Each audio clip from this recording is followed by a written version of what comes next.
Hi, I'm Luna, and this is Luna Report. She arrived in silence, no fanfare, no past, just an old fire jacket and a stare no one could read. They laughed, they mocked, they pushed her to the margins of a firehouse built on pride, until one call changed everything. In 7 minutes, the woman they humiliated became the legend they feared. Who was she? Stay with us. This is Luna Report. Back to the studio. Thank you, Luna. Back to the studio, and we begin. The Firehouse in Caldera Ridge, Colorado, was built like a fortress of pride and tradition.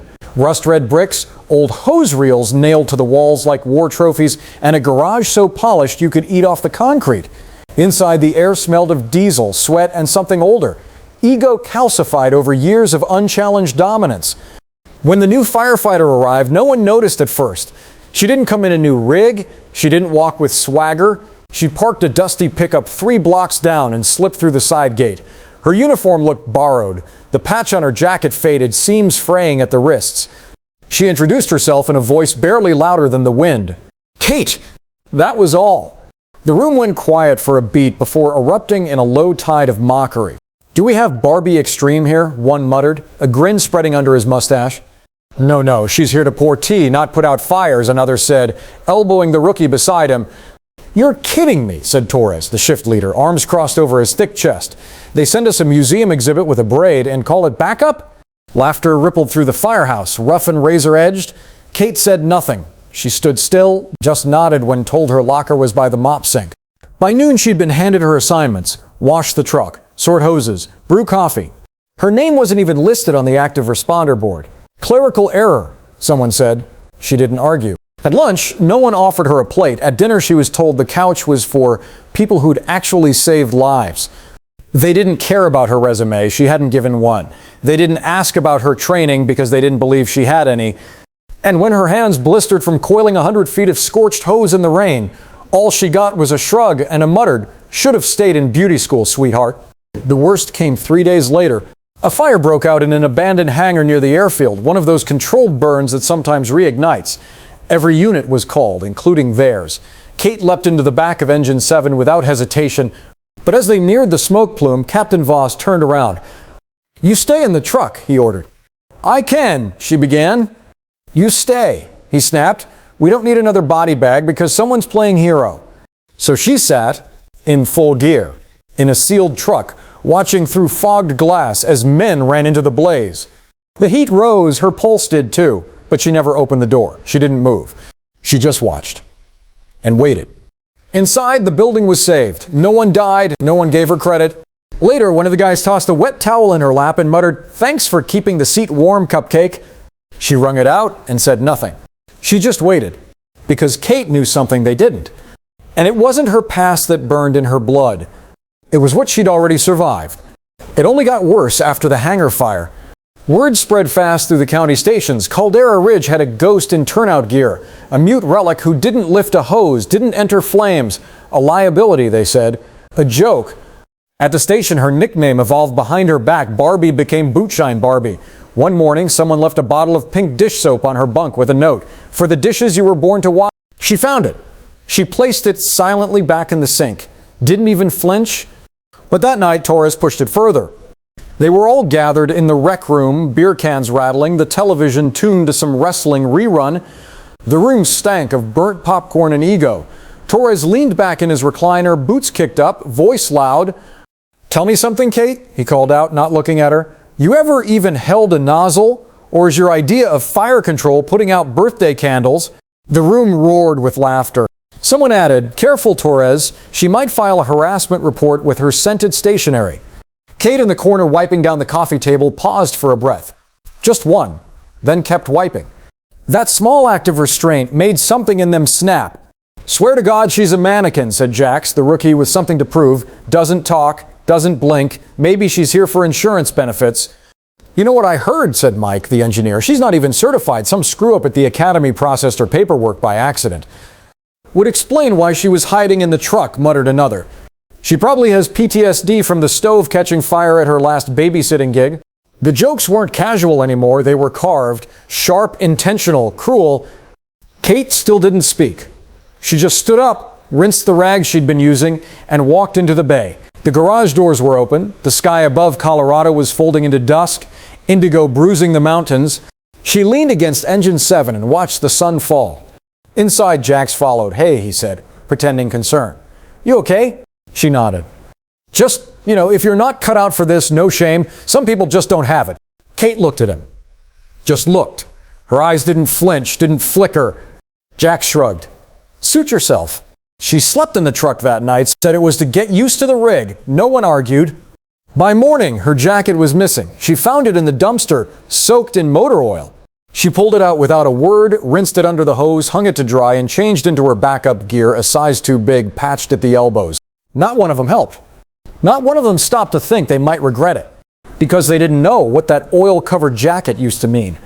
And Kate, she never needed their respect. She'd already carried the weight of ash before they even knew how to spell rescue. It started raining the following week. A hard, slanting rain that hit the garage doors like thrown nails. Inside, the men played cards. The station radio tuned low to some rock station from Denver. Kate sat alone in the back corner with a clipboard doing inventory, or pretending to. She didn't bother speaking unless addressed directly. Even then, it was only yes, sir, or understood. Captain Voss called her statue now. "She's like a bad dream," he said once. "You turn around and boom, she's standing there creepy as hell like she's going to recite poetry or something." They laughed. It became a game. One morning they rigged her locker to spill flour. The next day someone zip-tied her boots together. She didn't complain. She cut the ties with the same dull pocket knife she used to scrape carbon off helmets. No one stopped it, not even the station medic, Kyle, who once asked her if she'd ever seen a real fire up close. Her answer was, once. That was all. They rolled their eyes. She was hiding something, they said. Maybe an injury, maybe a padded record, or maybe, just maybe, she was some paper-shuffling bureaucrat's niece on a charity placement. And so the cruelty kept evolving. They changed her name on the whiteboard to Ms. Mop. They signed her up for coffee duty on every shift. One afternoon, Jax pulled out a Sharpie and scrawled, "No entry, real firefighters only," on the door to the bunk room. When she arrived, soaked from a hose wash, he was leaning against it, arms crossed. "Can't have you sleepwalking and stealing our gear," he smirked. She didn't say anything. She just turned around and made herself a cot on the floor of the bay between the engine tires. Used her coat as a pillow. It didn't matter that she hadn't made a mistake. It didn't matter that she followed every protocol to the letter. To them, her silence was defiance. Her restraint was arrogance. And they hated her for it. The breaking point came during a station-wide drill. The task, simulate a second-floor extraction during a fake chemical spill. Each firefighter was given gear and 15 minutes to breach, locate, and carry out a dummy weighted to mimic a real person. Everyone got their turn. Kate, She was assigned timing detail. when she asked softly to be included in the drill rotation, Voss laughed and waved her off. "If we need someone to carry bottled water, you'll be first in line. Or maybe you can time how long it takes us to stop pretending she's one of us," Jax muttered. She stared at the tower's stairs. Rain still fell in thin needles across the windows. Her gloves, damp from hose work, clung to her knuckles like second skin. The silence around her deepened. Not one of them offered to defend her. Not even the captain. And behind her eyes, something old stirred. Something made of fire and screaming steel, and a corridor filled with smoke so thick it erased names and left only instincts. They didn't know what she had carried, or what she had lost. But they would. Soon. 2 weeks passed and still no one said her name. Not Kate, not even statue. They spoke around her like she was air, or worse, mildew. Something tolerated, never acknowledged. Only the calls kept her connected to reality. Structure checks, minor medical assists, the occasional brush fire near the foothills. Each time she suited up, stood at the rig, ready to move. Each time someone shook their head and said, "Stay here." At first it was Voss, then Kyle, then even Jax, the rookie, had the gall to bark orders at her like a sergeant. "You heard him? Sit tight, Barbie. You don't have the boots for this." One night, after a routine field burn, she found her spare helmet in the wash sink, soaked in bleach. The message was clear: "You're not one of us." Kate hung it on her peg anyway, scrubbed it clean, wore it the next morning without a word. The real knife came during the city council surprise inspection. The mayor's rep walked through the station, a woman in heels and a clipboard glancing at every corner like it owed her money. Kate stood straight as ever by the engine, gloves folded neatly in her belt. The rep asked Voss, "And who's this?" Voss didn't skip a beat. "Support staff, maintains gear, good with logistics." Kate said nothing. The woman nodded. Important work." Then she moved on. Later, in the mess hall, someone clinked their fork on a glass. It was Torres. "To Kate," he said mockingly, "best coffee runner west of the Rockies. May your hoses be short and your errands long." Laughter? Even Kyle snorted into his sandwich. Kate excused herself, walked into the cold garage, and began rewrapping a dry line just to keep her hands busy. She could have walked out, she could have transferred, but she didn't. Instead, she stared at the cracked concrete under the rig, at the oil stains shaped like shadows, at a patch near the back left tire where the number 42 had once been etched, long since scrubbed out. It wasn't the number that haunted her, it was the memory of the corridor beneath the mountain, of boots on steel, of names shouted through the smoke. Names that never answered. That night she slept in the bay again. Rain tapped the rig's windows like someone whispering secrets. At 3:17 a.m. the alarm blared. Chemical warehouse. Active fire. Trapped personnel inside. The station erupted. Gear. Masks. Lights. Screaming tires. Kate was already in her seat before anyone noticed. No one told her to stay. They didn't need to. But this time, she didn't wait for permission. The chemical warehouse was already spitting fire into the sky when they arrived. A black column of smoke spiraled into the stars like a curse. Sirens screamed. Orange light flickered against steel siding and tankers hissed as fire licked the walls. Kate stood beside the rig, already masked up. No one had spoken to her. The captain barked orders. Kyle, Torres, Jax, everyone assigned. She wasn't. Inside the warehouse, they said, were 3 workers, one already confirmed unconscious. Flames blocked every route in. The heat blistered through turnout gear. Air tanks hissed with the stress. Roofs collapsing. "I want containment only," Voss snapped into his radio. "No entry." Kate didn't move. Not until she saw Kyle stagger out, limping, coughing hard into his mask. "They're trapped behind the east tank wall. No access. We need to wait it out." Torres cursed. "If we wait, we bag them." Then we bag them. And something subtle but seismic shifted in Kate's posture. She pulled her mask tighter, checked her regulator, and moved toward the flames. "Hey, hey," Jax called out, stepping forward. "What the hell are you doing?" She didn't answer. She ran. Straight into the warehouse. The smoke swallowed her whole. For a beat, no one moved.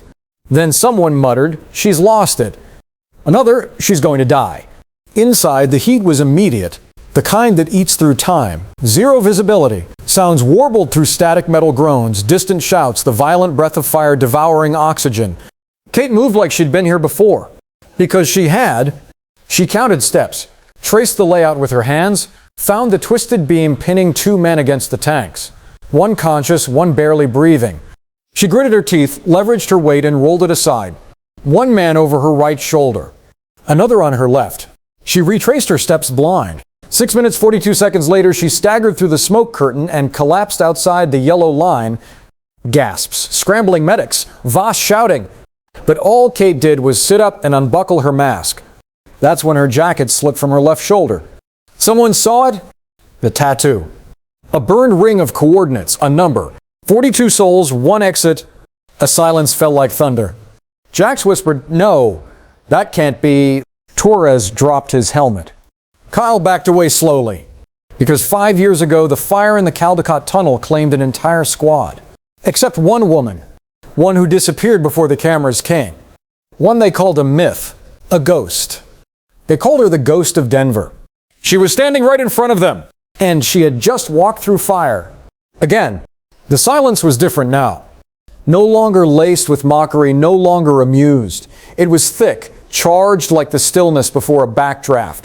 The air around Kate vibrated with something ancient, fear, reverence, guilt. The 2 men she carried were rushed to paramedics, one regaining consciousness mid-lift. Who got us out?" he gasped, his voice raspy from smoke. Nobody answered. They all just stared. Voss stepped forward slowly, the firelight catching his sooty face, helmet still on. "Where did you learn to move like that?" he asked, his voice subdued, almost gentle. Kate didn't answer. She just stood up, eyes scanning the warehouse one last time. A breeze stirred, lifting the edge of her jacket again, the tattoo visible now to everyone. A burned ring, coordinates, and 3 words, 42 souls, 1 exit. Kyle staggered closer. That tunnel fire, 5 years ago. Outside Denver. The rescue that failed. They said the only survivor was unaccounted for. They called her... Jax's voice cracked. They called her a myth. They said she carried 6 people out alone. They looked at Kate, their world shifting under their boots. She disappeared, Torres whispered. No ID, no report, no badge. Kate met his eyes for the first time. They never looked too hard, she said. Her voice was low, even, but it cut through them like an axe through dry timber.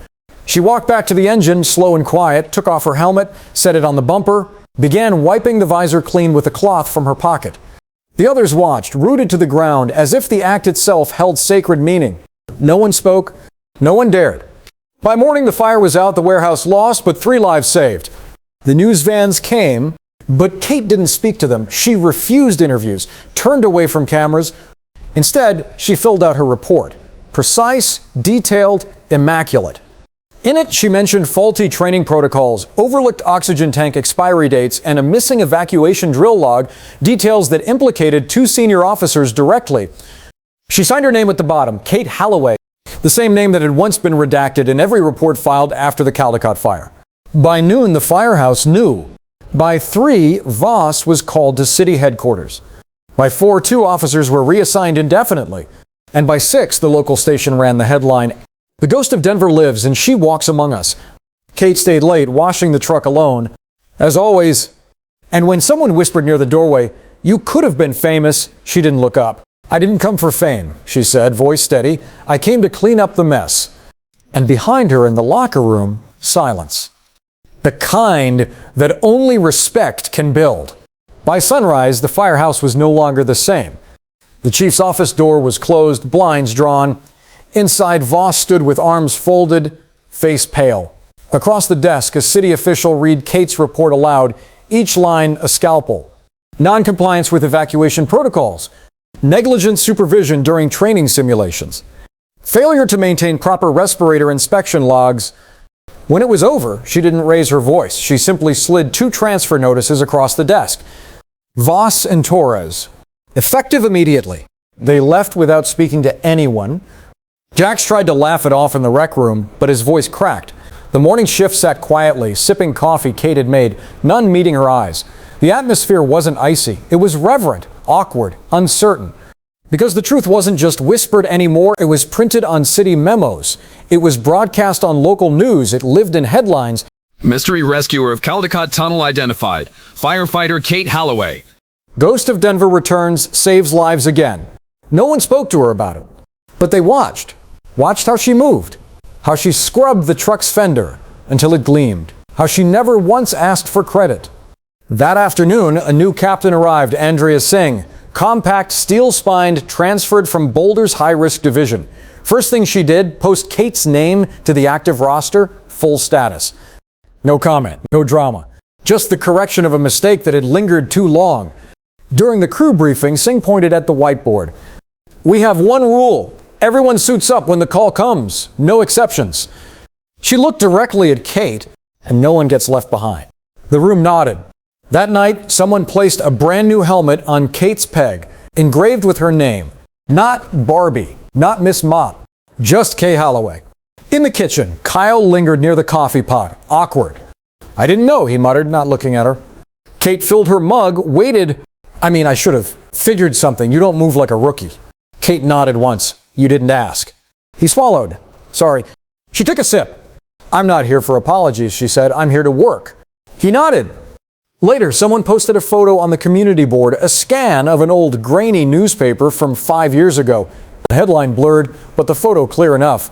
A woman in soot-covered gear, face obscured, carrying 2 men through smoke. A circle drawn around the arm. The same tattoo. Below it, someone wrote in red marker, "She came back, and she still carries us." And the crew never called her Barbie again. By the end of the week, the Firehouse had become an odd mix of sanctuary and shrine. Reporters hovered near the chain-link fence, long-lens cameras snapping every time the bay doors creaked open. News vans lined the street like vultures dressed in satellite dishes. They all wanted her. Kate Holloway, the ghost of Denver, the woman who walked through a tunnel of fire and returned with the living. Requests piled up, CNN, Fire and Rescue Monthly. Even a film crew from LA pitched a documentary. She declined them all, Andrea Singh handled the rejections with curt efficiency. She's not available, she repeated to every call. No, she's not taking interviews. No, she won't speak on camera. She's here to work, not entertain you. Behind the scenes, City Hall scrambled to retrofit Kate into some palatable hero package. Someone proposed a medal ceremony. Another drafted a billboard campaign. Courage looks like this. Kate didn't show up to either meeting. She was too busy rechecking the rig seals, repacking oxygen tanks, replacing worn gloves in the supply locker no one had restocked for months until she quietly ordered replacements herself. You know, Kyle said one afternoon as they restocked the med kit, you could be running a whole division by now. Kate shrugged. I'm running what matters. But not everyone welcomed her return. In the union forums, anonymous comments started bubbling. Why would someone vanish for 5 years unless she had something to hide? Real heroes don't run from duty. They report in. How do we even know she was supposed to be there? The whispers scratched around the edges like rust on a clean valve. One morning, a printed flyer was taped to the inside of the restroom door, a blurry screenshot of Kate from the warehouse fire. Below it, where were you when your team died? Jax tore it down before she saw it, or so he thought. But Kate walked past him, paused, and said, "Don't worry, I know how long ghosts linger." Her voice wasn't angry, it was calm, but it landed like a fault line cracking under their feet. That night, Singh found a copy of Kate's personnel file waiting on her desk, hand-delivered, no fanfare. Inside was the original incident report from the Caldecott Tunnel. Redacted names, missing timestamps, incomplete oxygen tank logs. And a final note, survivor requested leave from active duty, denied, resigned voluntarily, location unknown. On the back, in Kate's handwriting, scrawled in pen as dark as smoke, if they had listened then, maybe 42 wouldn't be a number I wear like skin. Singh folded the file and locked it away. Not for secrecy, but for respect. The city eventually made her a formal offer. A decorated commendation, a televised ceremony, full reinstatement with retroactive benefits. Kate turned it down. She accepted one thing only, her service badge. Not new, not polished. The same one she wore before the tunnel turned her life into silence. She pinned it inside her locker, then went back to work. But Caldera Ridge hadn't forgotten what it had done. Old crew members who once laughed behind her back now avoided her eyes in the hall. They were still employed, barely. Their names now marked with caution in department memos. Their evaluations mysteriously delayed. Kate said nothing about them. She didn't need to, because the story traveled faster than smoke. A fire marshal from Durango showed up one morning with a clipboard and a camera crew in tow. We're revisiting tunnel fire protocols, he explained, off the record. Everyone knew it wasn't. It was a reckoning. A week later, the Denver Examiner published a 3-page expose, the tunnel that wasn't supposed to burn. It revealed what Kate had always known, faulty equipment, rush drills, a top-down silence that turned negligence into graves. Her name appeared once, just once, in a footnote. The only surviving firefighter declined to comment, stating only, "I didn't survive, I endured." That was all she gave them. But for those at Caldera Ridge, it was enough. One by one, her crew began to shift. Kyle asked for extra drills on his own time. Jax offered to carry the next hose pack. He didn't make eye contact, but he did it. Andrea Singh updated the training manual, one section, Silent Leadership, Lessons from Within. Kate didn't speak of it, but she noticed. At night, in the bay, she'd sometimes sit in the jump seat of Engine 7, helmet in her lap. She'd trace the ridges in her gloves, eyes fixed on nothing and everything. Sometimes Singh would join her, not saying a word. Just silence, shared. One evening, a rookie named Lily approached her, fresh from academy, nervous, sharp-eyed, the kind Kate used to be. "Ma'am," she said, "they told me you were the reason my class got new breathing gear. Is it true?" Kate considered, then nodded once. "That gear will save lives." "That's all I want to do," Lily whispered. Kate's reply was simple, "Then don't wait for permission." Later, Kate found a small box outside her locker, inside a single patch. A circle. Coordinates. And the number 4, not as a wound, but as a vow. Beneath it, stitched in crimson thread, one walked out to carry the rest forward. The firehouse at Caldera Ridge never held a formal ceremony for her. No ribbons, no speeches, just a new plaque mounted by the gear room door. It held no names, only a circle of scorched bronze engraved with coordinates and the words, 42 souls, one exit. Most who walked past didn't know what it meant, but those who did never looked at it the same way again. Kate didn't ask for it. Andrea Singh didn't say who commissioned it, but the day it appeared, Kate paused in front of it for the first time. She touched the metal with a gloved hand, not reverently, not with grief, just acknowledgement. She turned and got back to work. The rest of the world kept buzzing, the headlines rotated out, other heroes emerged, new fires flared, time, as it does, kept moving. But something at the Firehouse had changed, not just in protocols or drills, in the way silence was treated. When Kate spoke now, people listened. Not because her voice had changed, it hadn't. It was still low, measured, calm, but because they knew what came with it. One afternoon, Jack stopped her near the rig. He looked different, leaner, quieter, something unspoken behind his eyes. "I found something," he said, holding out a dog tag, burnt around the edges. "It was recovered from the Caldecott debris field. I looked it up. It belonged to a guy named Rivas. He was in your unit." Kate took it, thumbed the edge gently. "Yeah," she said after a long moment. He carried others before he couldn't anymore. Jack swallowed. "I think he would have been proud." She didn't answer. She didn't have to. Later, when a new round of trainees arrived, Singh asked Kate if she wanted to address them. Kate shook her head. But she stood beside them during their first fire call anyway. Didn't speak.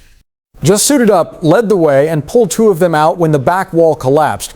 One whispered afterward, breathless in the back of the engine, "She really is a legend." Kate heard it, but all she did was clean her helmet. On a quiet night, she walked out behind the firehouse to the edge of the ridge. The mountains stood dark and enormous, stitched with starlight. The wind moved around her, cool and unburdened. She held Rivas's tag in her hand. She'd attached it to her glove strap. He would ride with her now. She looked up at the stars, at the weightless night, and whispered something only the dead could hear. Then she turned back toward the firehouse, because the bell would ring again. And when it did, she'd answer, like she always had, like ghosts do.